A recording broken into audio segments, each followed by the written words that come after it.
Okay, hello SPC participants. For your May webinar, we have a bit of a good one for you tonight. So I hope you all are ready to pay attention and potentially take some notes. We're going to have Lane Giess talk to us about beef carcass processing and grading. And Chip Kemp's going to chime in a little bit too there throughout probably, but mostly at the end. But first, I want to give you just a heads up. You all, like always, will be getting your assignment information later this evening after the webinar is completed, but you all will be asked to do something a bit different this month. You all are going to estimate your own carcass value on your calves. And so we're going to walk you through how to do that, and I'll make sure that that's explained in your assignment notes. And obviously, if you have any questions, you're more than welcome to reach out to us. But then once you have that estimation in place, we're going to ask you to present that to the SPC staff. So you all won't be presenting to any of the other participants, just to the handful of staff. We will go ahead and arrange a meeting date for later in the month, and I'll have some more information on that in the email. And we are looking very much forward to getting to have more of a one-on-one discussion with you and get to have you present to us for a change. So with that said, I'm going to turn over to Chip, and we'll go from there. Great. Thank you, Bailey. So I guess I always enjoy this talk, this section, because as you all know, you've been working for months now, trying to understand this process, and your cattle have been doing their job and have been doing very effectively. And it's about time for the rubber to meet the road. And after this is over, after Lane is finished, we'll talk a little more details from the feed yard. And some of your cattle have about done their job, and it's about time for them to take a next step. And so this is always a really exciting time, kind of the what if of what's going to happen. And there's a bit of anxiousness and excitement that comes with that. So I'd ask you to really dig in. Some of this stuff can be a little complex, like all the things we talk about, but there's a lot of terminologies and tools here that you're going to hear talked about in the business, either now at home, on the farm or ranch, maybe in 4-H or FFA. But these are certainly going to be topics that are going to be pivotal in your time as a beef producer. So I'd encourage, if you have any questions at all, as always, you can shoot them through the questions or the chat deal, and we'll get them to Lane. Let me introduce Lane to you a little bit. Lane's been on staff now for, I'm going to say the better part of roughly 3 years or so, Lane, but I might be off by a few months here or there.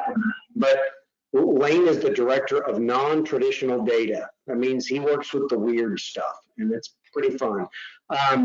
Lane hails from a large beef outfit in Minnesota. Went to school at K-State, where he participated in a lot of the youth programs that you all enjoy as well. Did a master's there in the area of genetics, and now not only does he work full-time for us and for you and your parents, but also is working on his PhD at Colorado State, which means he'll be Dr. Lane in the not real distant future. And so with that, he also, one of his primary duties, and the reason he's going to talk about this with you, is some of his primary duties in that non-traditional data role is attracting all the carcass knowledge he can for the database to make us better predictors of genetics on that side, and falls directly in his wheelhouse. So with that said, Lane Giess, thank you very, very much. Floor is yours. Thank you, Chip. Thank you, Bailey. Appreciate it. Yeah, lots of good things coming out of what we're doing on the non-traditional data side, and happy to visit with you guys about that tonight. And like Chip mentioned, a lot of my responsibilities fall in the realm of carcass data, and I feel pretty blessed to be in that sector. It is a fun industry to be close to, the packing industry, and being so close to the carcass side of what we're doing as beef producers. So, and like Chip mentioned, tonight's talk is really going to focus on what happens when your calves go to the packing plant. And I don't know about y'all, but when I was growing up, that was always this mysterious sphere of the industry that we really didn't know that much about. We didn't really get to see carcasses on the rail. We didn't really get to see the meat that we produced or the beef that we produced. And so in my time at Kansas State University, I was very engaged in the meats judging program and really kind of found a passion for, beef carcass grading and kind of this industry as a whole. So I'm going to visit some of you with you some of my experiences from my time on the meats judging team. I did 1 year coaching as well as a student on the K-State team, so have been in multiple packing plants as well as in multiple packing plants in other countries. I've visited plants in Europe, in South America, Canada, and Australia, and so a lot of different contexts and experiences even outside of our own U.S. Beef grading industry. So really, I guess the best place to start. So we're going to try and do this. Will work. There we go. So what happens when your calves leave the feedlot? You spent a lot of time investing not only finances into the feeding aspect of your calves, but also investing the knowledge of what happens on the feeding process. But what happens when they leave that feedlot and they go to the packing plant? So a majority of those calves, as you know, are fed here in the Midwest. And I have a map here on the right that has kind of some pins of all the big packing plants in the industry. So you'll notice that most of those packing plants are here in the Midwest. And the reason for that is because this is where all of those calves are being fed. Vast majority of the feedlots are concentrated towards the Midwest, where grain is plentiful. And I have these color coded, and you'll notice that those are kind of the 4 or 5 big packing plants that cater and service the beef industry. So here are those logos. These are the big 4, and it's a shrinking industry. These guys are the ones that control the vast majority of market share for beef packing plants. So it's good to know that these are these 4 companies, Tyson, JBS, Cargill, and National, because they control almost all of the beef supply chain here domestically, and also they have pretty big global portfolios as well. And so so again, back to the question of what happens when they leave that feedlot. The biggest thing to be aware of is, we have a lot of industry standards for the transportation of those animals to get to the packing plant, because you've invested so much time and money in getting those animals to the right weight, to an appropriate weight and condition to be harvested. The last thing you want to do is lose them on the truck drive to the packing plant. And this is actually in the industry a big concern of ours, is the transportation. There's a lot of legislation is going into controlling these processes, but this is a very important part of this process and something to be aware of. And so there's transport guidelines by Temple Grandin here at Colorado State. But the biggest things to be aware of is, we don't want to lose cattle on the truck. We don't want them to die in the truck. But also, from a carcass quality side of things, it's very easy for those cattle to be moved around and get bruised or increase the stress level and to the point where they might have some dark cutting. So transportation is extremely important in this process. And then once they get to the packing plant, all these calves are going to be inspected pre-mortem for any disease or illness. And that way we can kind of control the animals entering our food supply. So we're going to get into a little bit of the cattle harvest process. So, and I'll try to go fairly quickly through this, but these are going to be important terminology and also processes to understand all of the steps that it takes to take an animal from a live animal to the carcass that's hanging on the rail and processed into wholesale cuts. So there's a period of time called the lairage, which is where they're going to be rested, and a lot of this is to help reduce any amount of stress that came off of the truck, but also to remove gut fill, and they only have access to water. They don't have access to any foodstuffs. So the second process is once they've passed the lairage stage, then they're going to go into the run, where they're going to enter the stunning phase, which is where the animals are rendered insensible. And this is an important step, right? I mean, from a perception, and from an animal, I guess just making sure that we're treating these animals appropriately. We do want to stun them before we harvest them, and so that way they are not conscious when this happens. So we use a process called captive bolt, which is going to insert a bolt into their skull, which is going to essentially render that brain insensible. Now the cattle might still have a beating heart, but they are not conscious at this stage. And very quickly we go into exsanguination, where we will bleed them out that way to fully take their life, essentially. And this removes all the blood very, very quickly. And that is done just beneath the jugular vein and the carotid.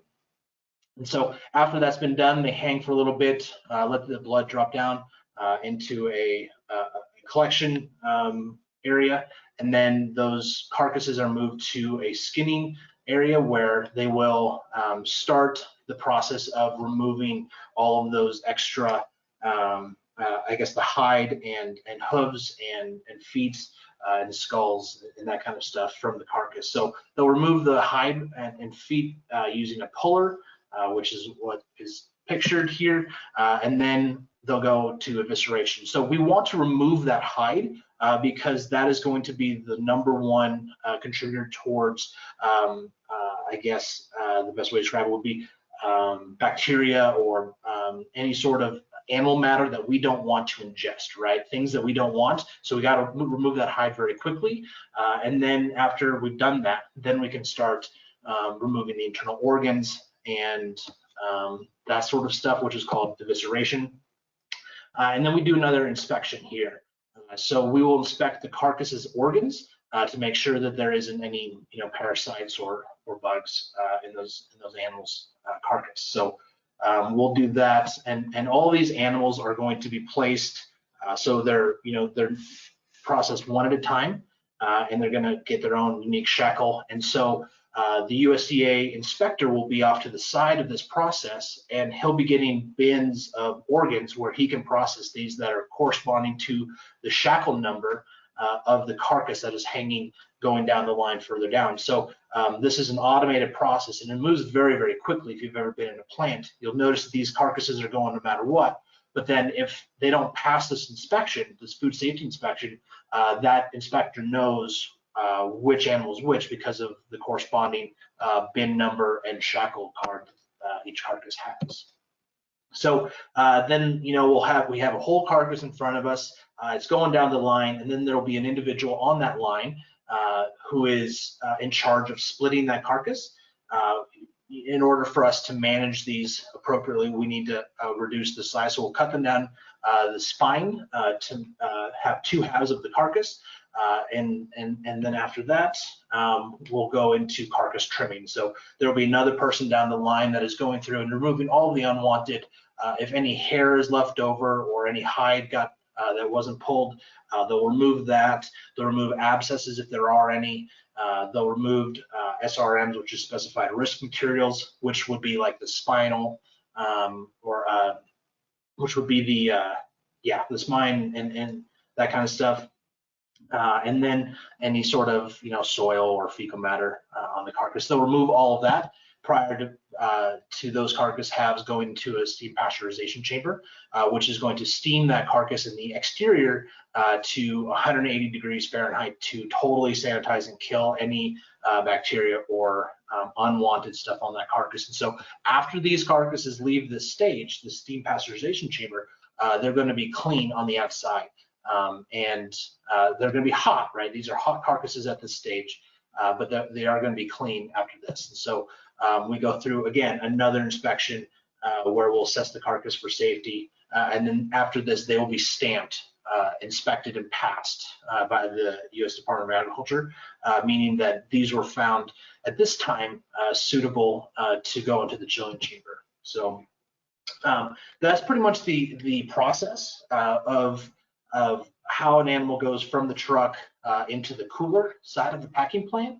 And so then, we have the part of the process where we try to determine a carcass's value, which is really what you guys care most about, I suspect, is how much is my calf worth at this stage. And so the two things to keep in mind when we approach the topic of beef cattle grading is going to be yield grade and quality grade. Yield grade is the process of cutability, how much of this lean product is going to be on this carcass, how much can I gain from saleable cuts of lean beef yield.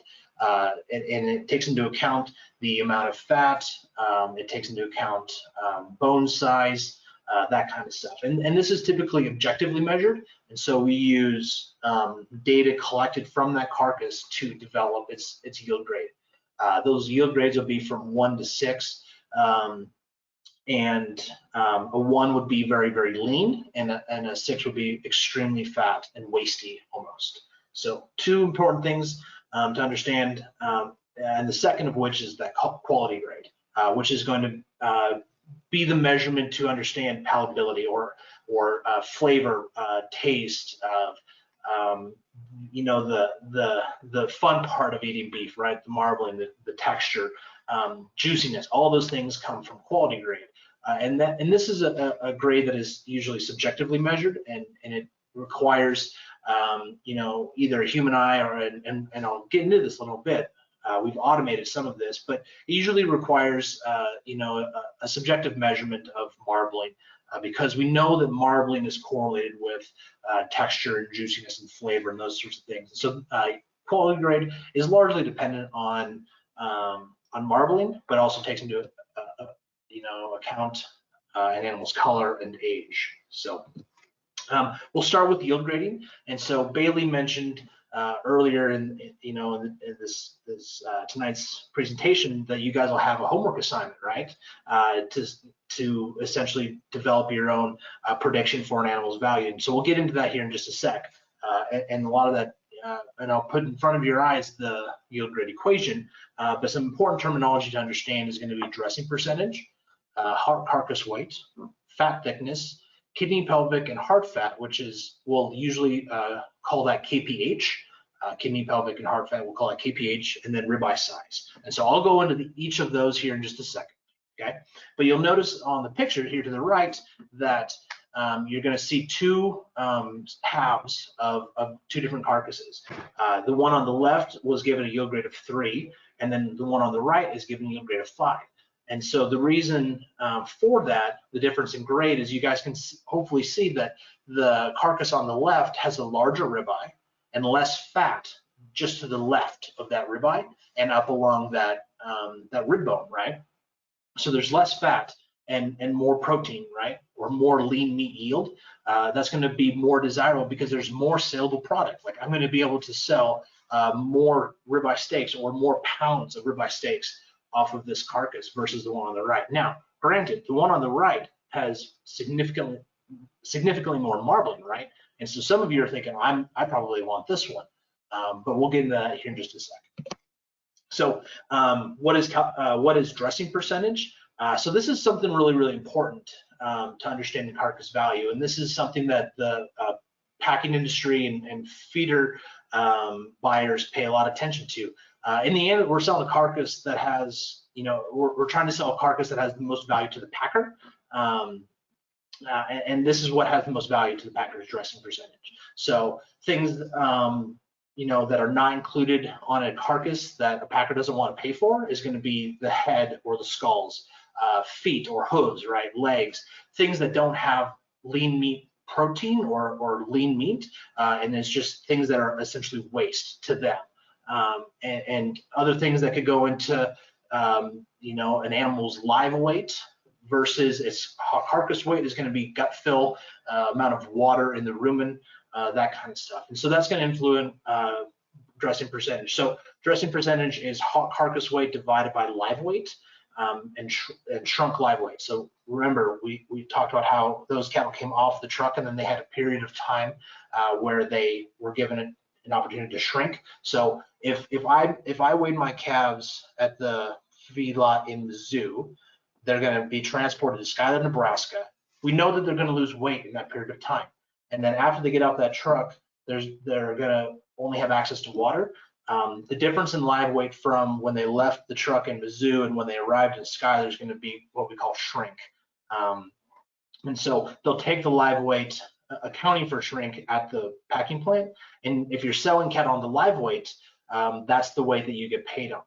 Now, some people get paid on the beef, which is going to be hog carcass weight, or if you do grid-based marketing, it'll be based on hog carcass weight, not the actual live weight, because there's going to be things that the packer doesn't want to pay for, right?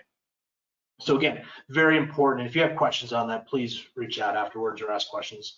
I'm happy to answer them. So here's that yield grade equation that we talked about earlier. So when you're going to develop a value prediction for those calves, yield grade is going to play an important role in that. And so the equation's there on the right, and so it's going to be 2.5, which is going to be a starting point, essentially. That's going to be, we're saying we're going to start these carcasses at 2.5, at a yield rate of 2.5. But then we're going to take into account the amount of fat thickness on the animal, so fat coverage. We're going to take into account the weight of the kidney, pelvic, and heart fat. We're going to also account for the animal, or the total carcass weight, or carcass weight, and then we're going to also account for ribeye area. So if there's a lot of meat yield on the ribeye, but they're small carcasses, we account for that in this equation. So fat thickness is taken at the 12th rib along the medial edge of the ribeye. And so there's a blue arrow that shows where we're taking that measurement. And what we're using in that measurement is a tool called a fat thickness tool, or preliminary yield grade tool. And what we'll do is there's a little knob down at the bottom of that, and we can slide that to reach the edge of that fat wall. And then we push the ruler towards where it reaches lean meat. And so it will measure the thickness of fat across that ribeye. Here's kidney, pelvic, and heart fat. And so the best way to describe that is there's going to be a lot of fat associated with the animal's kidneys in the pelvic region and around the heart. Just, like any mammal, there's going to be fat coverage around those special organs. And we don't cut those out of the carcass, those stay there, but they do reduce yield grade because there's an associated weight with those. And so most of this is done on a percentage basis, but for the most part, this is pretty consistent across all animals. There's really not as much variation as you'd expect. And so it's probably, of the 4 contributing factors towards yield grade, it's going to be the one that we probably would pay the least amount of attention to. But to that point, the 3 arrows on that carcass are where you're going to find the fat, right? So there's the top arrow is going to be that pelvic cavity, where you'd find the pelvic fat.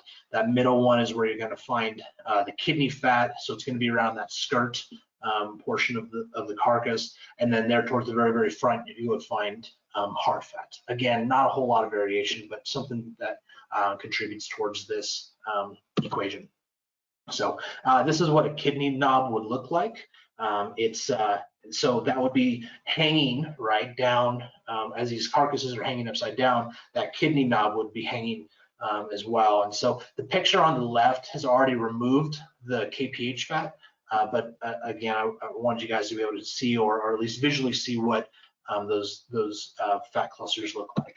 So here's the ribeye portion of the equation. So something that is incredibly important is understanding how big the ribeye is, and how we do that is we measure the surface area of the ribeye. This can be done from a couple of different mechanisms. Traditionally, it was done with a yield grade card, or excuse me, a ribeye counter card, but these days it's automated, and we use a camera grader, and I'll show you that here in just a second. But yep, so we measure the surface area of the ribeye, and this is in square inches.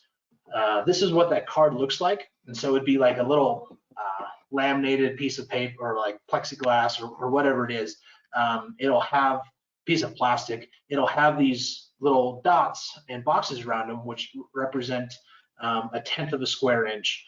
And so 10 dots equals 1 inch. And so then there's little boxes around them that can help a grader.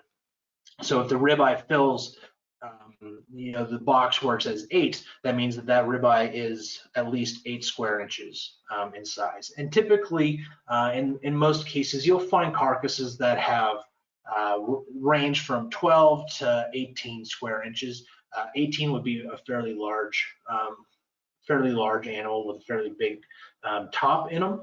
We talk a lot about in livestock judging, we talk about top line, right, or ribeye shape.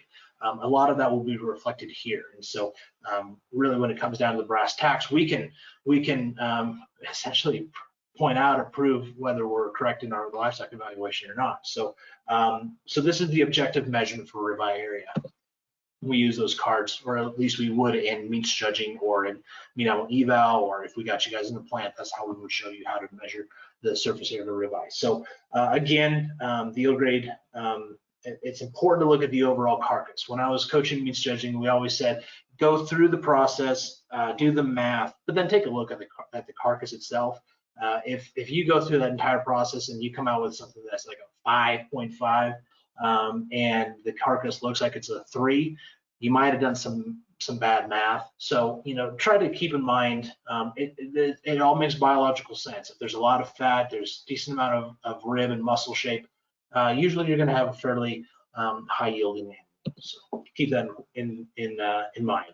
So if you wanted to, here's a couple of different scenarios where you're given the values that go into the equation, and you could very easily predict your own yield grade equation. So using that the standard values presented earlier, and you just plug these values in, you could get very quickly your own yield grades. And so I don't think we're going to spend too much time on this, but if you need to, I can send you those slides and you can have a little bit of practice for your homework. So now moving away from yield grade and more into the quality grade side of things, this is my favorite part of media evaluation. It's the marbling and color and something that can be very difficult, and it's also fairly subjective, right? I mean, we can get pretty close, but when it comes down to quality grades, it's done by 10th of degrees in each category, and so there's going to be 8 categories. 3 of those are listed below. So moderately abundant would be prime. Moderate would be like a certified Angus beef level of choice. There's one below that, but moderate or modest would be choice level, and slight would be like your standard or select steaks. So here's those.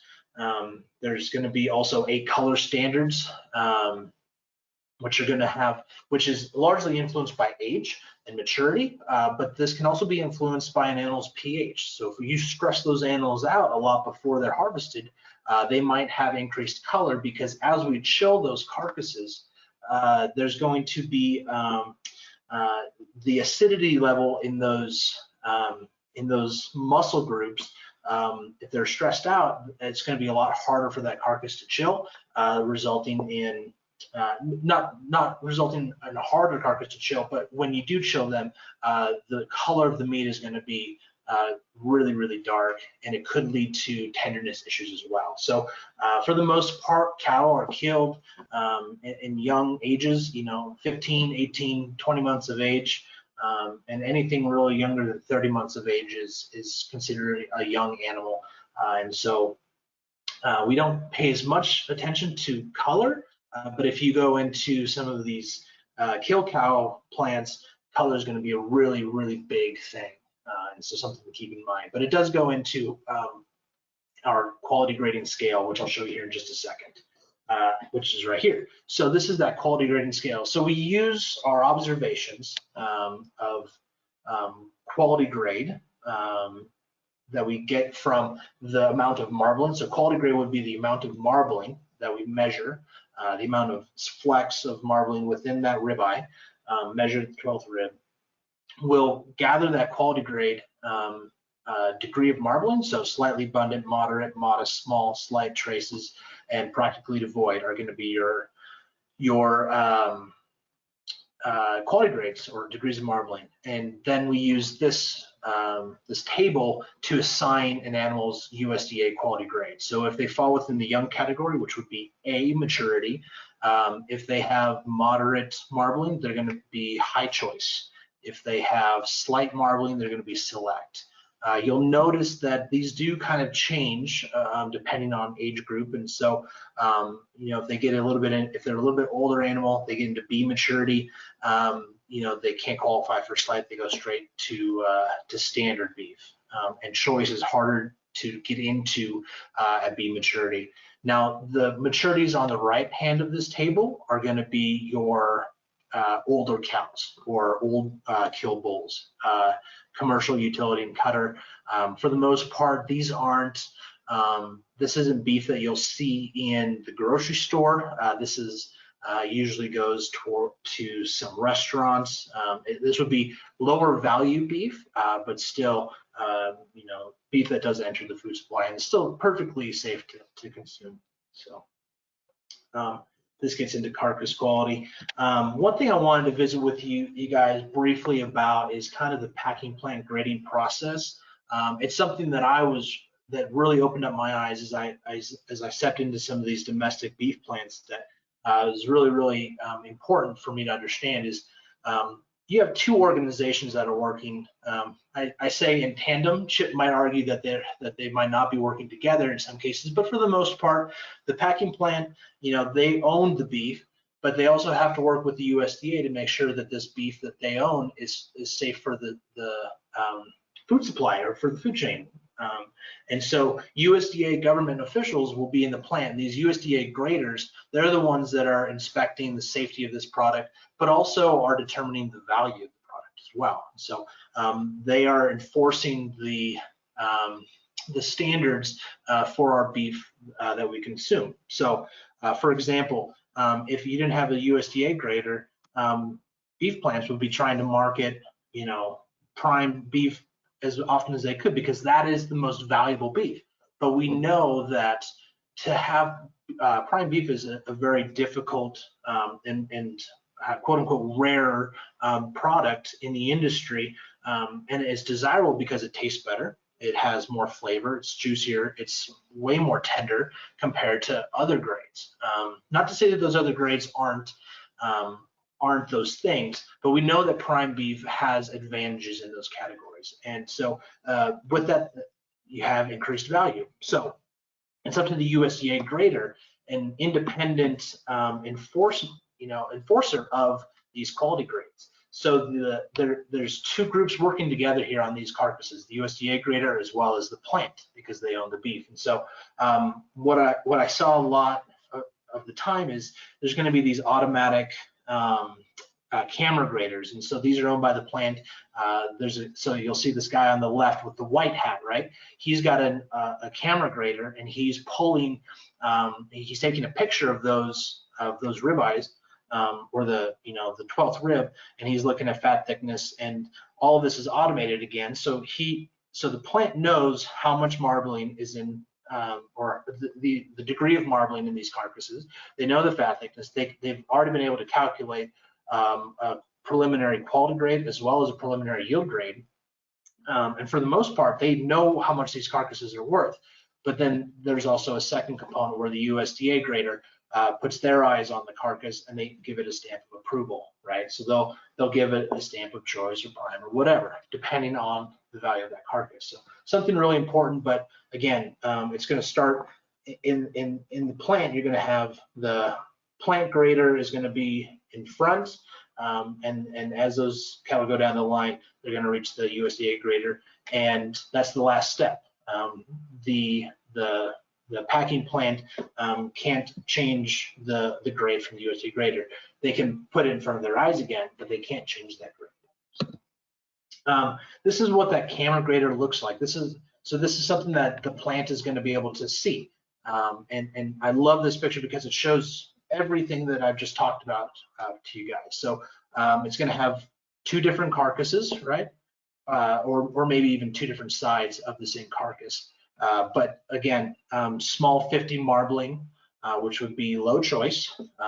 And they use that rendered image on the right, so that kind of oddly colored picture is going to help them look at the degrees of marbling. So like I said, it's in every 1/10 of degree in each of those grading or quality grading categories. So this will be a low choice. Ribeye size of 14, preliminary yield grade of 3, just below that gives it a yield grade of 2.4, because they already know the carcass weight, right? Up at the top it says 780 pounds. That's how much that whole carcass weighed, which is about average, to be honest. Down below, it has the quality grade of choice, the yield grade of 2. It tells us it's an A maturity, and there's no, problems with this carcass. There's no carcass or dark cutting. It's appropriate texture. There's no blood splash. This is a pretty good carcass, all things considered. And so this is that automatic camera grader that I showed you guys, or I talked about earlier. So stamping practices can vary between plants, but I like to talk about it because everybody says, USDA Prime is the stamp you want. Well, when I got into a lot of these packing plants, it was 1 stamp for select, 2 stamps for choice, and 3 stamps for prime. It was all the same stamp. It just said USDA on it. But they will sometimes stamp certified programs. So if a black-hided carcass goes through the rail and they have appropriate marbling to reach CAB, they'll get a special stamp for that as well.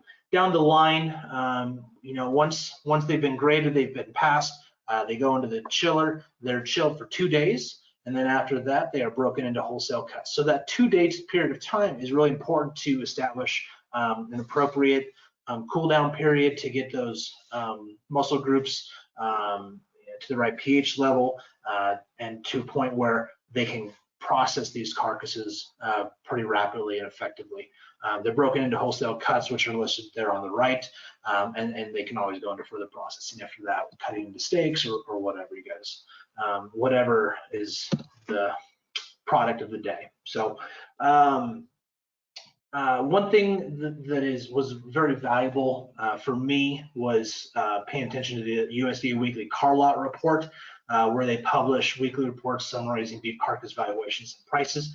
So this will break the weekly numbers of cattle sold, the amount of product coming into each primal value. So you might be able to see that it says primal rib 387.79, right? So it's going to break all of these down into different categories and give you a report on the status of the beef industry for the day. Something very, very valuable.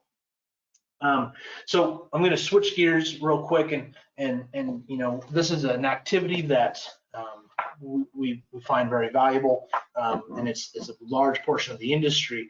But who controls the progress that we make in improving carcass value? A lot of that responsibility falls on the seed stock producer, right? Which are you guys. You guys are involved in the seed stock industry. You are the ones that are in charge of improving our livestock or improving the genetics for our industry. And so the triangle on the left is going to be the seed stock or the beef industry triangle. And we know that seed stock production is the pinnacle of genetic flow. We are the ones establishing the best genetics, and it's our role to make those better, so that way our customers, our commercial customers, and their customers can be breeding and producing better quality beef, right? So a lot of that is on our shoulders, and to, I guess, wrap it up, the improvements for carcass traits start here. They start at the nucleus seed stock level. And so why is that so important? Why do we care so much about beef quality and beef carcass? It's because it is our responsibility to improve that for the industry. And the best tools for that are our genetic predictions. But unfortunately, these genetic predictions rely on actual carcass data. And so getting into a little bit of what is my primary responsibility at ASA, like Chip said, is trying to generate as much of these carcass data as possible, because the value in doing so improves our genetic predictions for carcass traits. You'll notice on your animals, on your registrations, it'll say ribeye EPD or carcass weight EPD, all those things. Those are the tools that we use to improve carcass quality. And those are dependent upon the data that is provided to us. So we use actual carcass data to fuel those genetic predictions. And unfortunately, those are the smallest or the lowest amount of phenotypes reported to us on an annual basis. So we pulled this metric in 2018, and I think it showcases exactly why we're doing this, or why we're investing as an association, as the Simmental Association, so much money into getting carcass data, because we don't get very many of them. So you'll notice birth weights and cavities, we get a lot of those phenotypes. We get quite a few weaning weights and yearling weights, but when it comes to ultrasound data and carcass data, it represents about 3% of the animals reported annually.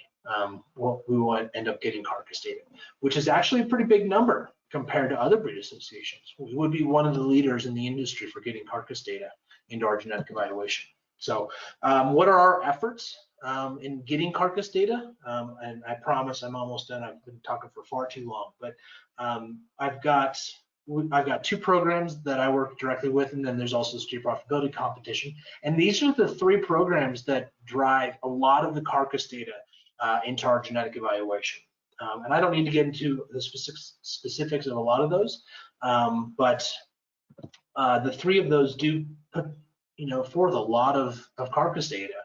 The carcass merit program, which would be our sire test, which would be a traditionally structured sire test where we work with commercial producers. They breed calves.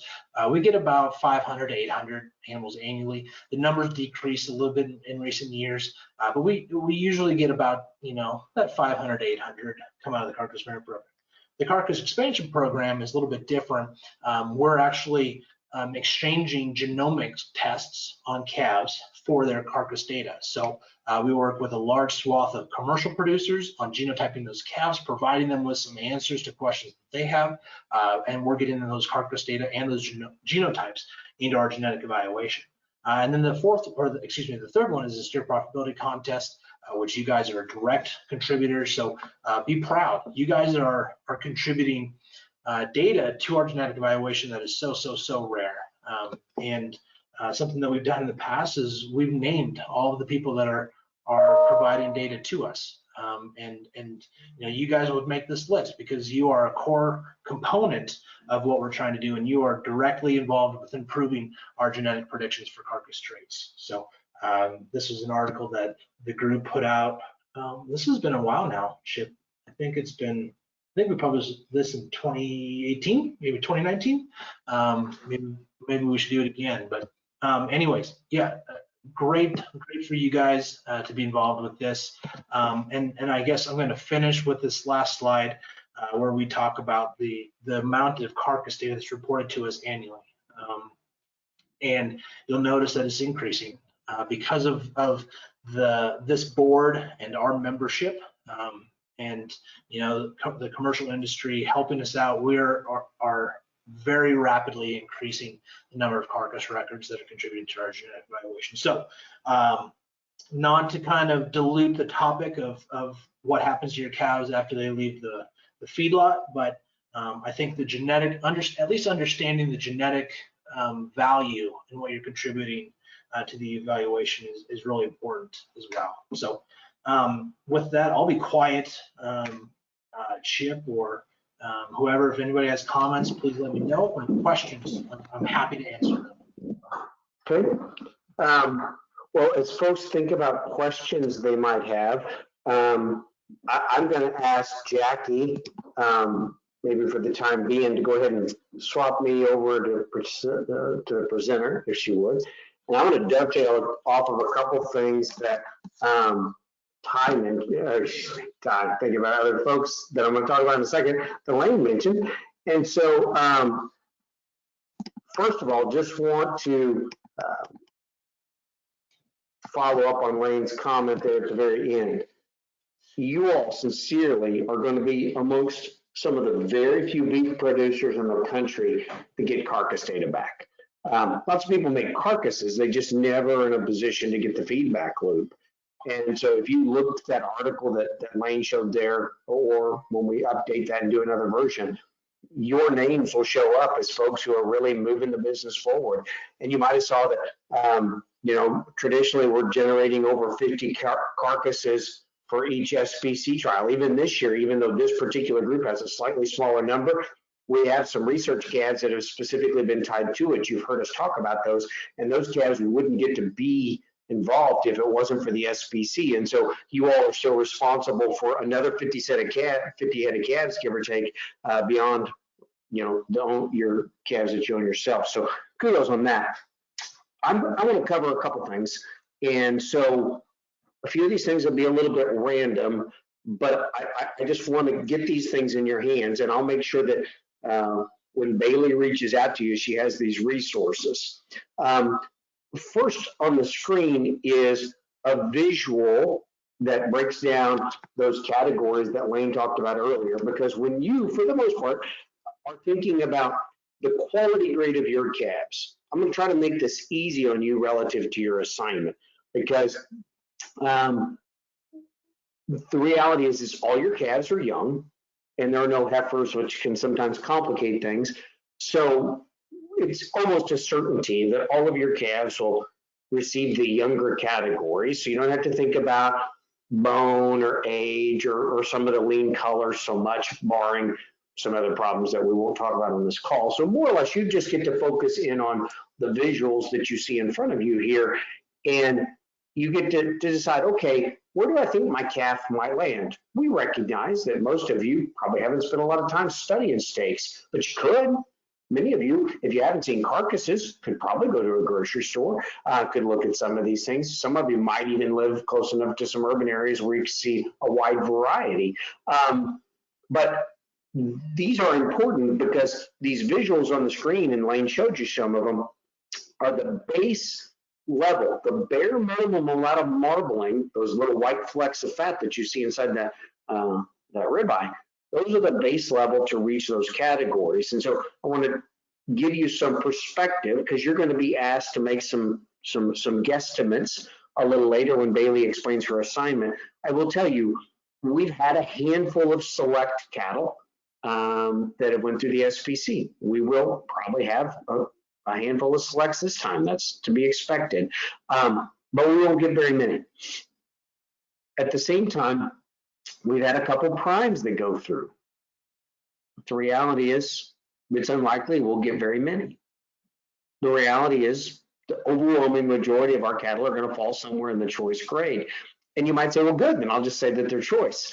But recognize, and Lane alluded to this as well, there's a significant price differential, in particular where it says choice minus or low choice, and that falls in the small marbling category.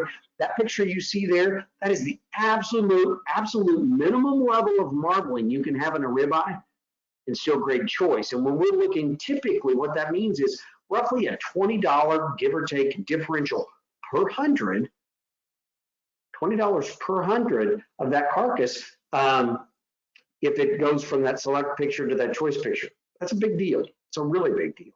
And then again, of course, there's a nice jump, though not that significant, as we jump from choice minus, or the low choice, up to the next two pictures of choice. There tends to be that bump, and Lane referenced it, and appropriately so, as some of the certified programs. The one you would most frequently hear of is certified Angus beef, and I would almost certainly guarantee we'll have some calves in this project, because again, the qualifications to be certified Angus beef, none of them say they have to be Angus. They're color qualifications along with carcass qualifications, and so no question, some of your cattle that are black are going to have a chance to go up and compete for those upper 2/3 of choice. Again, there's a little bit of price advantage associated with that.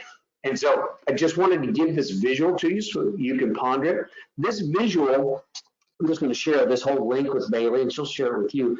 This whole visual is actually a part of a longer slide set that a friend of mine who teaches at the University of Kentucky uses in a class. And the reason I want to share the whole slide deck with you is I want you to think not only today relative to the SPC, but I want you to think about your impact in this business 10, 15, 20 years from now when you're knocking the rest of us, we've all been retired and you all are taking over. You have to be globally positioned. And so one of the unique things about the slide deck is lower in the slide deck, it shows how these compare to some other traits. Some of those are Japanese or Wagyu beef. And so here are some pictures, and it'll describe them. And these are kind of base level of Wagyu or Kobe beef, excuse me. And as it goes higher, and explain that. That is not relative to your assignment, but I know that some of you are very much forward thinkers. So I want you to have that visual to help with the assignment, but I also want you to have the opportunity to look and see, how exaggerated the fat content is in some of the Japanese diets. This is also why you should know they don't typically eat a whole steak like you and I do. They eat slices, they eat bites, they'll eat a little bit of this piece of meat. It's rare that somebody would sit down and eat a whole piece of, maybe in this country you've heard of Wagyu or Kobe, maybe you've even had some. It's pretty rare that somebody's going to sit down and eat that whole thing, predominantly because the fat profile is so pronounced. It's a little bit different to consume that whole thing. So it's something for you to think about. This is just preparing you for down the road. And also, Lane, you can tell, as he even straight up said, he gets excited when he starts talking about the quality grade side of the equation, the eating experience, the palatability of the product, and some other things I'd encourage you to investigate. He referenced some terminologies that are not as important as they likely should be in the American beef complex, in particular relative to grading. pH is a big factor. We typically use color as a proxy for pH, but in many countries, they're actually taking pH measures. That has a direct impact on some tenderness profiles.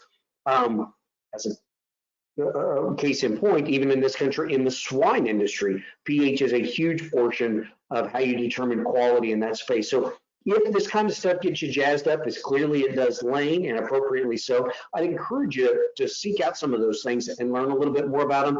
They may have impacts on your time in the beef business, because if for no other reason, there are a lot of jobs in this end of the beef business. And it might be such that you want to go back to the ranch someday. Mom and dad might say, okay, you go prove your wares somewhere else first. And so I throw that out at you.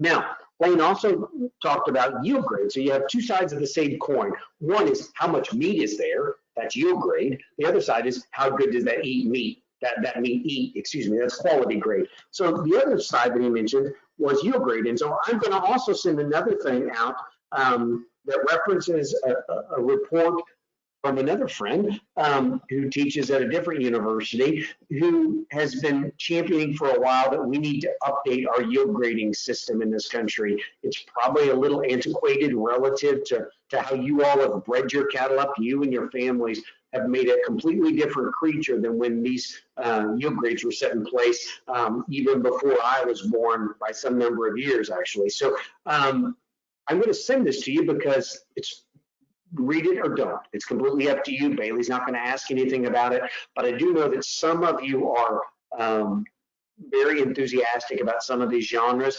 And so Dr. Lawrence's suggestions about potential changes to the yield grading system, they're written up here in this short summary.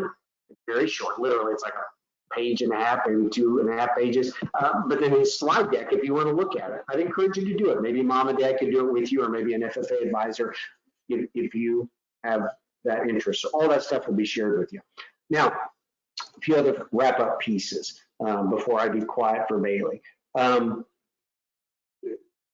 Lane talked about how and Bailey referenced your assignment. And so I want to show you a couple things within the material that's available to you that might be useful for this assignment. I hope you've seen this. If you haven't, you should, because you have access to it. This is the data sheet for your calf. So if you have not been to juniorsimmental.org to look at those, you should go. It's under the calf. It's go to SPC and then go to the calf data link. And I just updated this today. The feed yard manager is spot on top of things. And so if you haven't looked at this in a while, just as a reminder, this is, if you own calf tag 64, this row 6 here is all the information from start to finish about calf 64. That calf came in weighing 724, and up through the end of April, that calf has gained 4.87 pounds a day from start to finish. It's pretty nice in a feed yard animal. And again, you see the initial valuation. Those things have been in there for a while, except for the average daily gain gets updated monthly. But I want to scoot over a little bit, and I want to show you a few things. Oh, I got a little aggressive.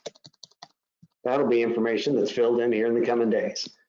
So we just wrapped up the month of April. And again, I hope you have seen these pieces in previous month. I'd be disappointed if you haven't looked, but if you haven't, do so in the next day or so.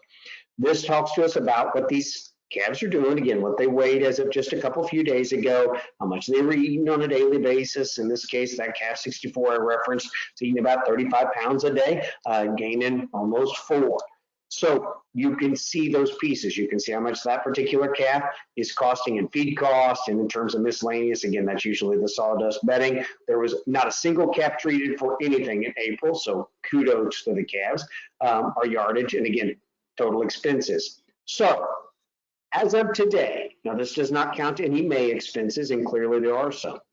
When we count the cost of the calf, or the value that we placed on the calf when it came into the yard, and all the expenses it's accrued, yardage, medicine, feed, that it's accrued, this particular calf and all the others, you can see how much the expenses are to this point. Your job, and I'll let Bailey explain that, is going to be relative to this. Also, I want you to know something pretty important, and you can go look. About half of these calves will ship next week. We thought maybe this week, but that didn't work out, some plant issues. So you'll be able to identify if your calf has a 5/11 ship date. That means that calf will ship in the afternoon on the 11th for a harvest on the 12th. And so Wayne talked about lairage, how long those animals stand around. One of the phenomena we really have to think about in the industry is a situation called dark cutters. If we stress an animal and we either don't harvest them soon enough, or we give them too long a window, or we don't to hang around, the stress issues can have an impact on that color that we spoke about a little earlier. And so these cattle will harvest early on the 12th. They will ship late on the 11th. Our goal is to keep ourselves under 10 hours if we can from the time they start to get on the truck, so they start to feel stress, to when they get harvested. So they will ship late on the 11th, harvest first thing on the 12th.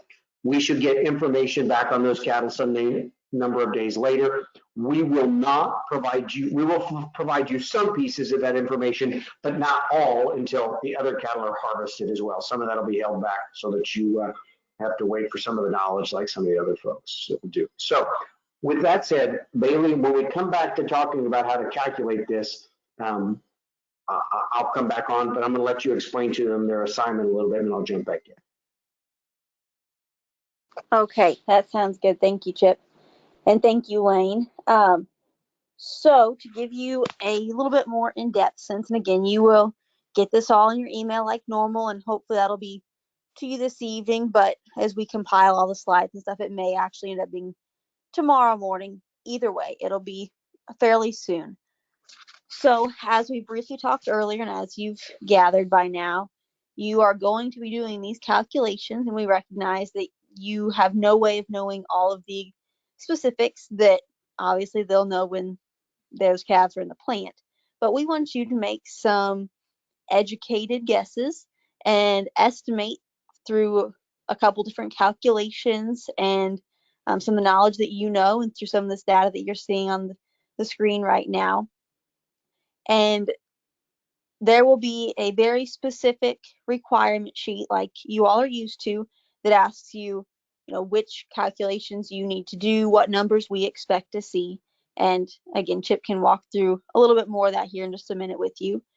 But I did want to point out again, you all will be asked to present this information. So you can do that whether you feel comfortable putting that information in a PowerPoint, or maybe some of you just want to handwrite it, and you have either you or a parent just snap a picture and send it to us the day of your presentation so we can be looking at that, and you just want to talk to us face to face, we're perfectly fine with that too.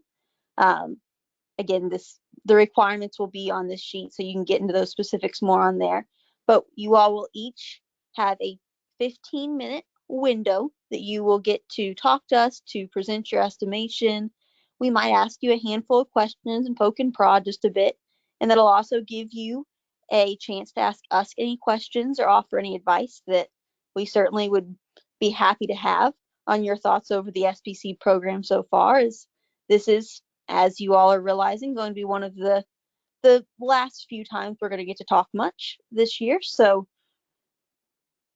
with that, we will send you the link to the pricing grid that we'll ask you to use. And obviously, depending on what day you click on that, they might be different than your contemporaries.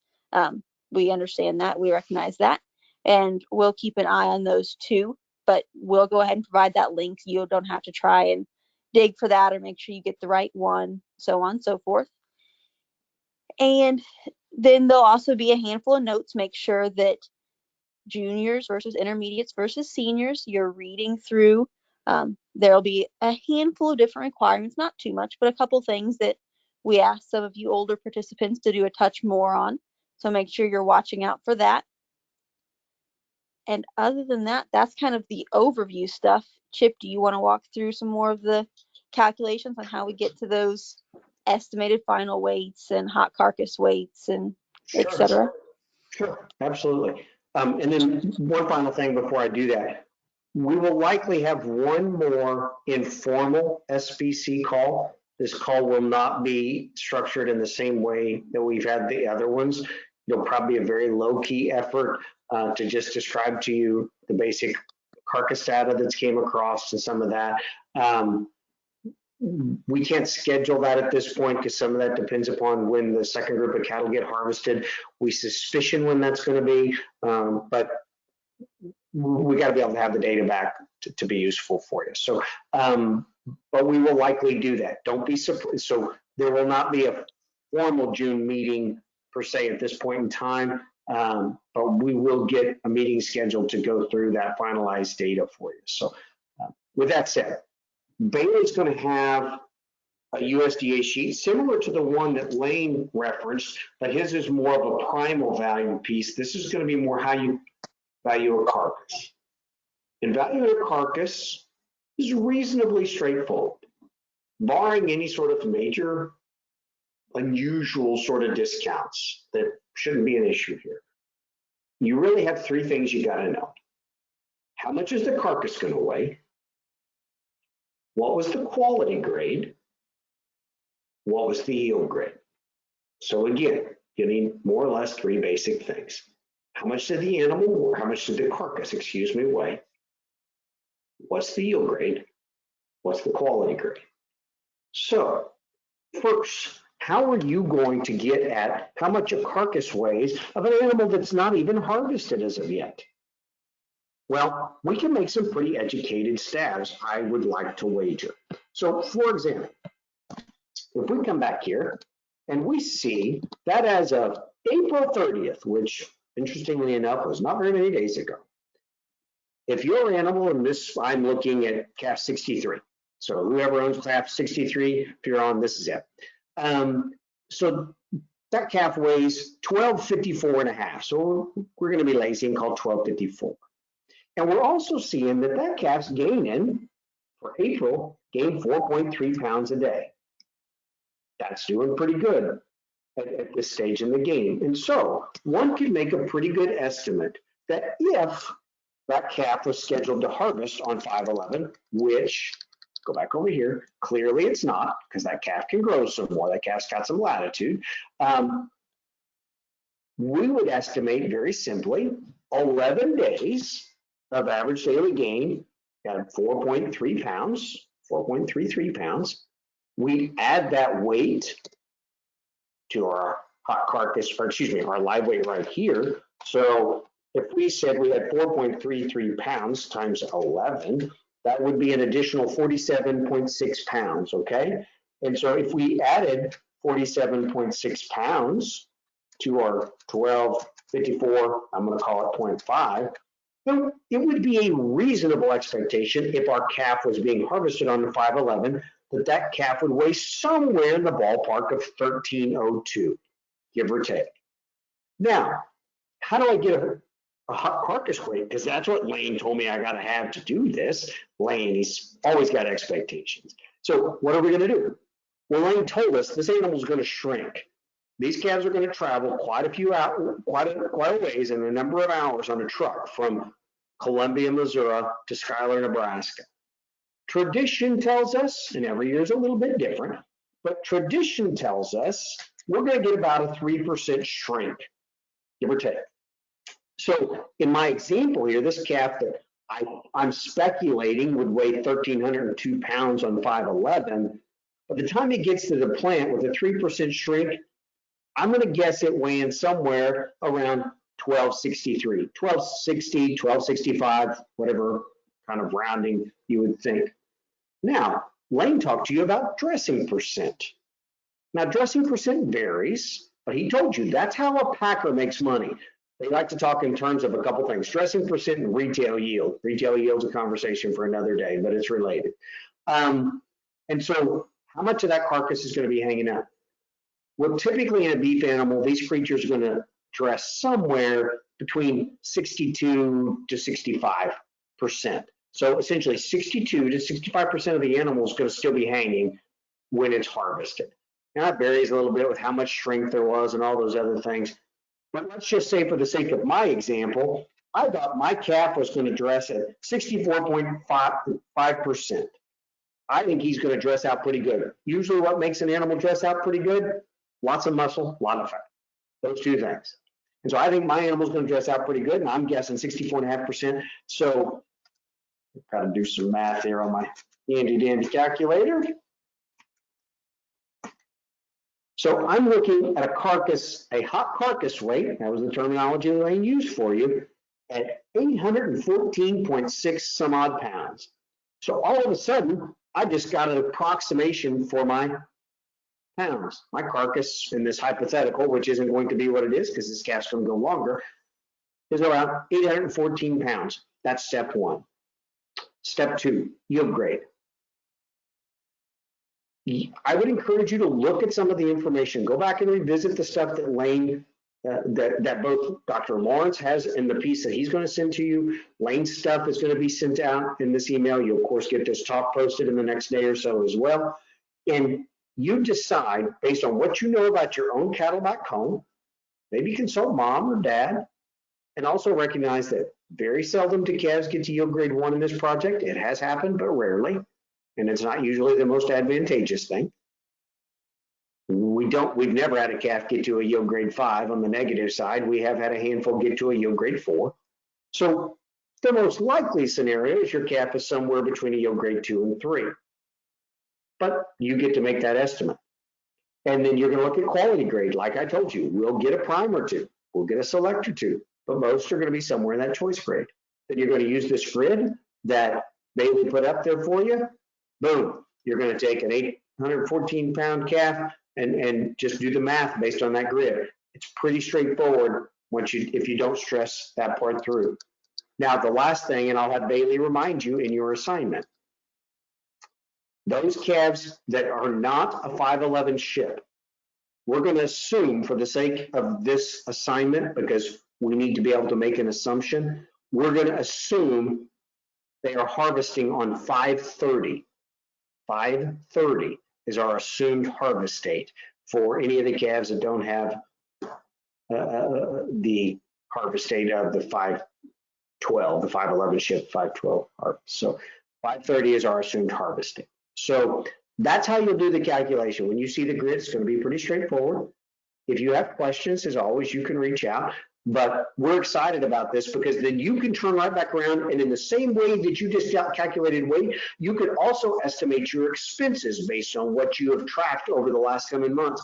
And you could get a pretty good sense, am I apt to make a profit or not? And so what I would encourage you is when you come to talk to us in our call, it's likely going to be Bailey and Jackie and myself. I'd really like to know if you think you're going to make money or not on this calf based on your projections and based on the expenses that you can get pretty close to as well. And then the last thing I would encourage you relative to that call that we'll have together in our small group is probably plan to talk not much more than 5 minutes in your formal presentation. It gives us a good 10 minutes or so to just have some good conversation back and forth and learn from each other. And I think we would all appreciate that. So with that said, this is going to be a fun one. I'm excited about this assignment, and we're excited to get to talk to you face to face, sort of. And with that, I'm going to be quiet. If there are any comments from Lane or Jackie or Bailey, now would be the time. And I say, I'm going to leave it back to Bailey and let her rush. I've got one more quick housekeeping thing, and then any other comments or questions are fair game. So first, just so you all know, I failed to say earlier, especially for those of you who maybe have not looked at a grid before, the pricing grid they'll be sending you, I will also be sending a file in the email that will break down those pieces that you need to know and what they mean and what numbers you'll be wanting to use. So don't be worried about that. I know we didn't necessarily show you exactly what you'll be looking at for your assignment tonight. So I just want to make sure that you all are aware that you will be getting a hopefully very well explained document that'll work that out for you. Secondly, you all have done stellar this year, and everyone is caught up to date on billing. We are very excited about that. That is a great feeling for us and hopefully a great feeling for you all. And that makes our lives a lot easier. We don't have to be mean on that front. With that said, there are a handful of people who have not submitted all of their assignments. Remember, those assignments are very important to how your final standing comes in this contest, and they're also required. You are welcome to submit those assignments if you have, along the way missed one or missed two. Go ahead and get those done and submit those to us. Obviously, there will be some point deductions for a late submission, but we are happy to get those graded and get those grades in so that you have a chance to do some stuff, because some of you are plenty skilled and have a lot of ability, and there's no doubt that you can complete those and still do plenty well amongst your peers. So please make sure, if you have failed to submit some of your assignments, if you have not received a graded rubric back on an assignment, I have not received it. So please make sure you are getting in touch with us over those if you have that issue. Now, that's all the basic housekeeping stuff. So if there's any questions for Lane or Chip, Lane or Jackie have any other comments, you're welcome to add those in.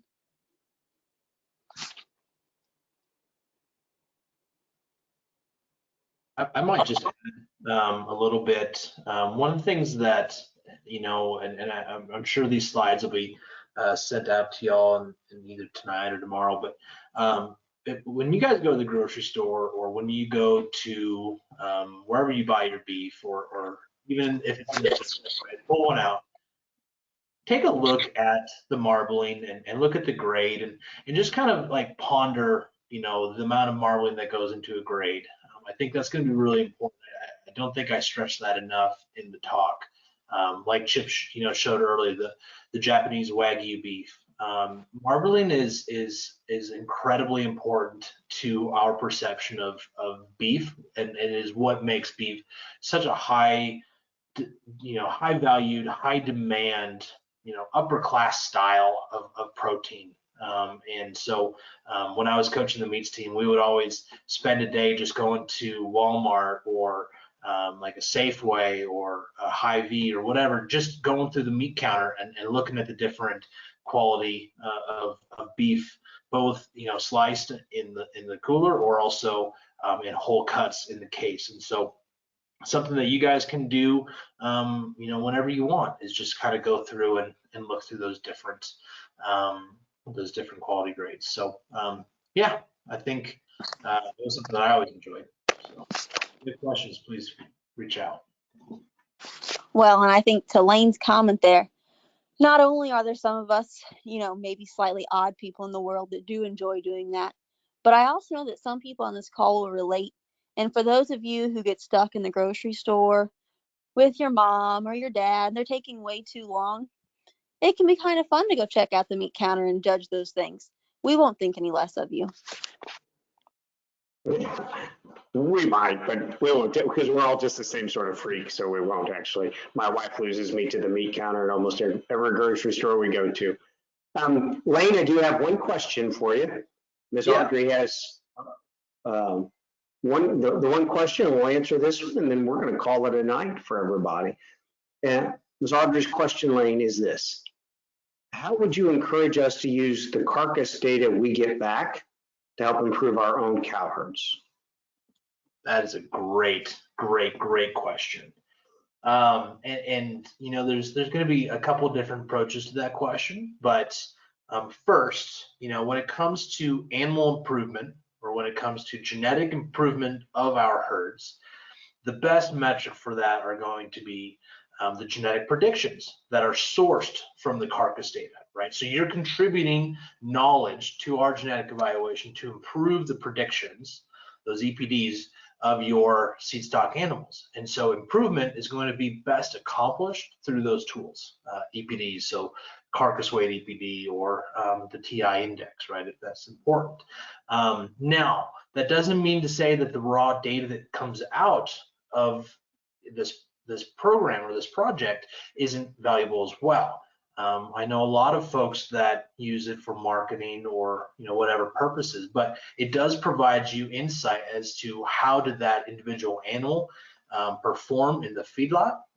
It can give us some knowledge for how we manage our cattle, right? And a couple of those different things. But I think to answer your question, you're contributing knowledge towards a more powerful genetic prediction.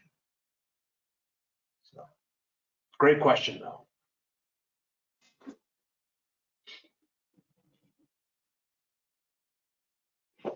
Cool. Margaret says thank you. Yeah. With that, Bailey, it's your show. Well, I've got nothing else to add. So if all of our participants are satisfied, and obviously Lane and Chip and Jackie, if you all are good, then I say we go ahead and wrap this webinar up. And again, thank you to Lane and thank you to our participants and those will be watching that over the next few days. I hope they enjoy as well. And like I said, if you all have any questions, feel free to reach out. Thank you all very much. Thank you guys. Great talks.